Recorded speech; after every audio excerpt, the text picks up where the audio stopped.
100 में शोषित 90 है, 90 भाग हमारा है। कांशी राम जी ने 85-15 का आंकड़ा लगाया, नारा लगाया था। और जाति जनगणना 1931 में हुई थी आखिरी बार। उसके बाद जाति जनगणना नहीं होती है, शेड्यूल कास्ट शेड्यूल ट्राइब की जनगणना होती है। वैसे सरकार के पास, मैं आपको दावे के साथ कह रहा हूँ, सारे आंकड़े मौजूद होंगे, उनके पास हैं आंकड़े। वो आंकड़े जो है वो प्रकाशित नहीं करना चाह रही है, क्योंकि इससे ये सवाल सिर्फ आरक्षण का मसला नहीं है, ये मसला प्रतिनिधित्व का है और संसाधन में हिस्सेदारी का है। एक बार अगर जाति जनगणना आ गई तो ये पता लग जाएगा ना किसके पास कितना ज़मीन है, किसके पास कितनी संपत्ति है, किसके पास स्कूटर है, किसके पास साइकिल है, किसके पास मर्सिडीज है।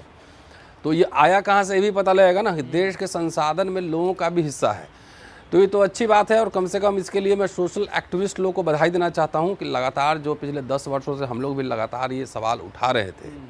अब जैसे बिहार में आ गया ना, कास्ट सर्वे आ गया, तो उसमें तो स्पष्ट हो गया ना कि पिछड़ा जो है, अति पिछड़ा जो है वो है 36%, पिछड़ा जो है 27% है।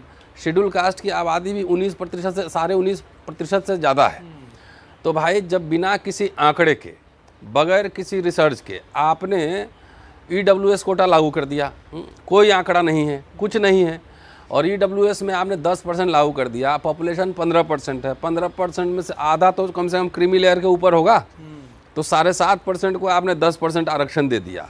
और यहाँ जो 63% है उसको आप 27% में निपटा के रखे हुए, और वो भी जो है वो भी कंप्लीट नहीं हो रहा है, वो भी कंप्लीट नहीं हो रहा है।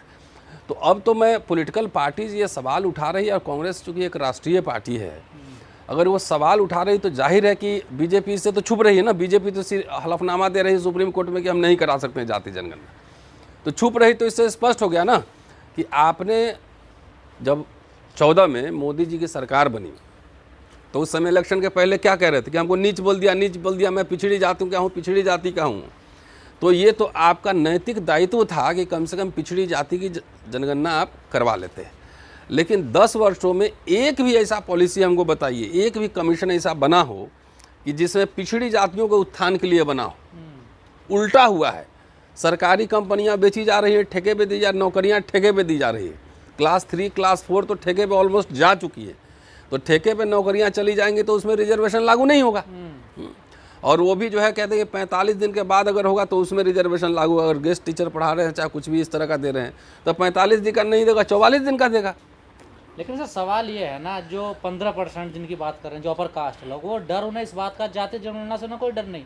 आप जो कह देते हो मर्सिडीज कितनी है, प्लॉट कितने हैं, फ्लैट कितने हैं, जमीन कितनी है, इस बात को लेकर वो दहशत में है लोग। नहीं तो जानना जरूरी है ना भाई कि कितने फ्लैट। तब भाई जान के क्या जब करोगे, तक हिस्सेदारी आंकड़े करोगे क्या? आंकड़े होंगे तो सरकार पॉलिसी बनाएगी ना उस तरह से कि आंकड़े जब होंगे तब ही हम सब मान लो कि हमको कोई एजुकेशनल पॉलिसी बनाना है किसी के लिए, या किसी समाज, किसी सेगमेंट को बढ़ाने के लिए कुछ बनाना है, तो उसमें उसके आंकड़े तो होने चाहिए ना। तो बगैर आंकड़े के पॉलिसी, जैसे आपने EWS, तो मैं अभी भी गैर संवैधानिक कह रहा हूँ, 48 घंटे में आपने पास कर दिया। और कास्ट सेंसस की मांग इतने दिनों से हो रही है, लेकिन तभी कास्ट सेंसस नहीं हो रहा है। EWS से क्या आंकड़ा था? अगर सवर्ण, पहला जातिवादी आरक्षण है EWS, अगर सवर्ण गरीब है तो जाति व्यवस्था के कारण गरीब है या सरकार की नीतियों के कारण गरीब है, दो में से तय करना होगा ना। ऐसा तो नहीं कि सामाजिक जाति की वजह से वो गरीब है, वो सरकार की पॉलिसी जैसी है कि सारे पॉलिसी जो है ना अडानी के पास पहुंच रही है। लेकिन आप कई ब्राह्मण कह रहे हैं जी EWS ले लो, पर जैसे व्यवस्था बनी हुई है ऐसी बनी रहने दो इसे। नहीं, वो तो संभव थोड़ी है, 21वीं सदी है ना, भारत इतना बड़ा डेमोक्रेसी है, तो जो वर्ण व्यवस्था की बात करें वो थोड़ी चलेगा यहाँ पे। वो रेसिस्टेंस तो होगा, उसका प्रतिरोध तो होगा। कुछ लोग खड़े होकर कह रहे हैं कि अब बंटवारा होगा। किस चीज़ का बंटवारा होगा? ये सारे संसाधनों का हिस्सेदारी। नहीं, बट हिस्सेदारी होगी ना। अब कितने रिजर्वेशन लागू हुए हैं, कितना किसके पास जमीन है, सब जमीन भी बांटो। मोदी जी कह रहे हैं कोई जाति उती होती नहीं है, गरीबी से बड़ी कोई जाति नहीं है। हाँ हाँ, तो कहने के लिए तो जो बोलते हो, तो फिर नीची जाति पिछड़ी जाति क्यों बोले थे? जब तो गरीबी, तो कम्युनिस्ट पार्टी भी गरीबी की बात कर रही है। तो आप एक मोदी जी कम्युनिस्ट शासन यहाँ सोशलिस्ट व्यवस्था लाने जा रहे हैं कि मोदी जी यहाँ पूंजीवादी, वो भी क्रोनी कैपिटलिज्म, मोनोपोली कैपिटलिज्म ला रहे हैं ना, कि एक ही व्यक्ति रहेगा, one nation one leader and one capitalist.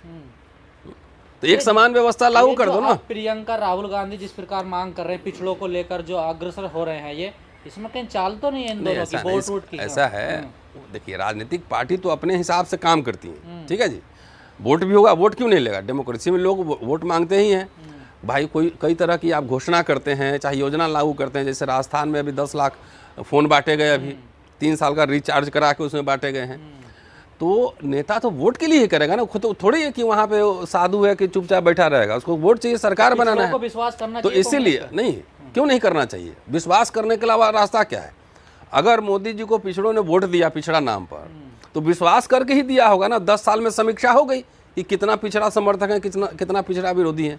अगर ये कह रहे हैं तो कि चुनाव में जो वादे होते हैं ना, घोषणा पत्र होता है, जनता के साथ एक शपथ पत्र होता है।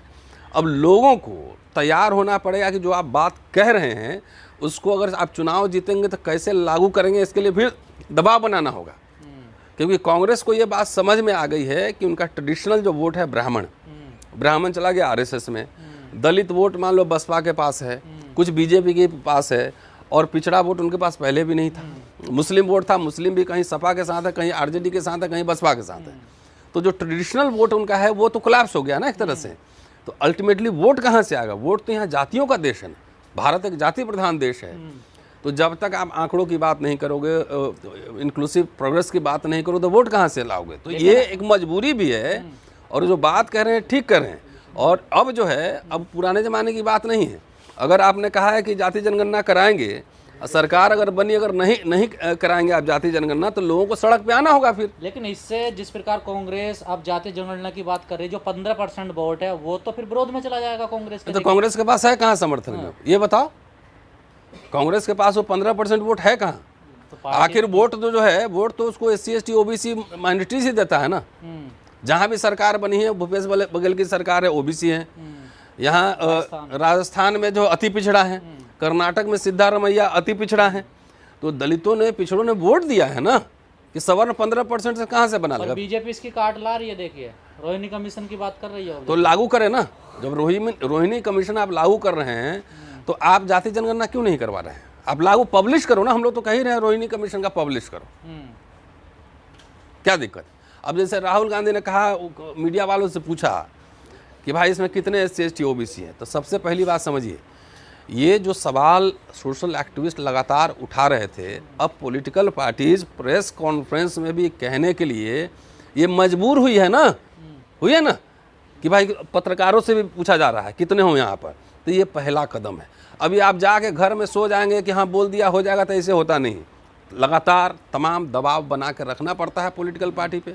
अब हम लोग कहाँ जाते हैं? हम लोग अपना एजेंडा सेट करते हैं, एजेंडा पे बात करते हैं। चलिए, खुशी की बात यह है कि अब उस एजेंडा जो है अब विमर्श के केंद्र में आ रहा है जी।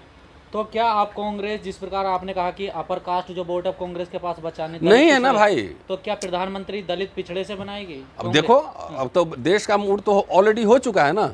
अगर पिछड़ा नाम पे अगर बन सकते हैं मोदी, तो दलित क्यों नहीं प्राइम मिनिस्टर होगा? ये तो लाजिमी है, लॉजिकल एक्सटेंशन है। अब ये देखना होगा कि अगली सरकार जो आ रही है, इसी सरकार के पॉलिसीज को आगे बढ़ाएगी या कोई अल्टरनेटिव एजेंडा सेट करेगी। और आप जैसे कुछ लोग कांग्रेस में जो नेता हैं, जो पद हैं, उनको लेकर भी सवाल उठाते थे, वहाँ भी पूरी हिस्सेदारी अभी नहीं है दलित पिछड़ों की पार्टी। नहीं, तो लोग आवाज उठाए ना, जो पार्टी के अंदर है आवाज उठाए। यहाँ ना सचिव है ना इंचार्ज है। हाँ, तो अब भाई जब हो जिसकी जितनी संख्या उतना उसका हक। तो राहुल गांधी दे चुके हैं ना कर्नाटक में नारा। तो ये तो पहले इंटरनल जो पार्टी के अंदर है, जैसे कि रायपुर में जो अधिवेशन हुआ था फरवरी में शायद, तो उसमें उन्होंने कहा था ना कि युवाओं को और SC ST OBC को पार्टी में प्रतिनिधित्व देंगे, कहा था ना। तो वो तो अपने ऑर्गेनाइजेशन के अंदर भी वो प्रतिनिधित्व जो है वो रिफ्लेक्ट होना चाहिए, वो दिखना चाहिए कि पार्टी के अंदर जो है, और वो भी किस किस तरह के लोग ला रहे हैं, ये भी इसका भी समीक्षा होना बहुत जरूरी है। किस किस तरह के लोग ला रहे हैं। आज जो बीजेपी में चला गया, जो दलित है वहाँ पर RSS के लिए काम कर रहा है, कल आपके पास आ जाए तो सेकुलर कैसे हो जाएगा? तो सर, ये हिस्सेदारी पार्टी में देते हैं या सेल में देते हैं? जैसे बीजेपी में SC सेल, OBC सेल, यही हाल कांग्रेस में है? नहीं, वो सेल तो है ही पार्टी में। अब तो ये कह सकते हैं ना कि हमारे पार्टी के राष्ट्रीय अध्यक्ष ही दलित हैं। उनके 3 मुख्यमंत्री वो पिछड़े हैं। क्यों नहीं बनाते सर? अपर कास्ट सेल तो नहीं बनता भाई, वो रूलिंग एलीट है ना। बात समझो, खाली संख्या से थोड़ी देश के पूरे संसाधन पे कब्जा है, सारे मंत्रालय पे कब्जा है, तो उसको सेल की क्या जरूरत है? सारे बिजनेस उसके हाथ में है। हमारे लोग तो अभी खाली नौकरी और नेता बनने के चक्कर में है। बिजनेस में कितनी हिस्सेदारी होगी, ये सवाल उठाना जरूरी है ये सरकार ऐसी पॉलिसी बनाए, कितने स्कॉलरशिप देंगे SC ST OBC को, विदेश जाने के लिए कितने बच्चों को देंगे, ये सब सवाल उठाना पड़ेगा ना।